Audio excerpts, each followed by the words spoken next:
Now that President Obama is back to the White House after spending time with his family over the holidays, one issue on the top of his 2016 agenda, the nation's gun laws. The president is determined to address what he calls the nation's epidemic of gun violence.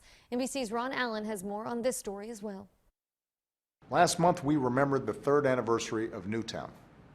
This Friday, I'll be thinking about my friend Gabby Giffords, 5 years into her recovery. President Obama, in his first address of the new year, putting the nation's gun violence at the top of his list of unfinished business.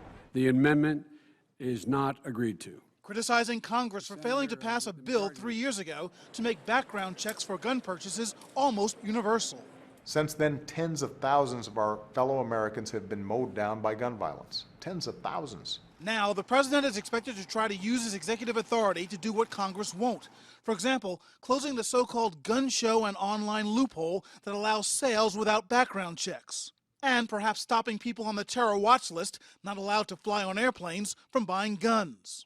Proposals through executive action that gun enthusiasts insist would be an abuse of presidential power. The president would be clearly overreaching because the law is very clear as to who can and who cannot transact a firearms sale. But in his final year, and after consoling the nation, visibly anguished more than a dozen times after mass shootings, the president seems determined to take the gun lobby on. This is a tough one politically, but the president didn't get elected in 2008 to just work on the simple issues. Also on Mr. Obama's New Year agenda, especially since Paris and San Bernardino, keeping America safe and defeating ISIS, enforcing the Iran nuclear deal, and finally trying to close Guantanamo Bay. But first up, guns. Because I get too many letters from parents and teachers and kids to sit around and do nothing.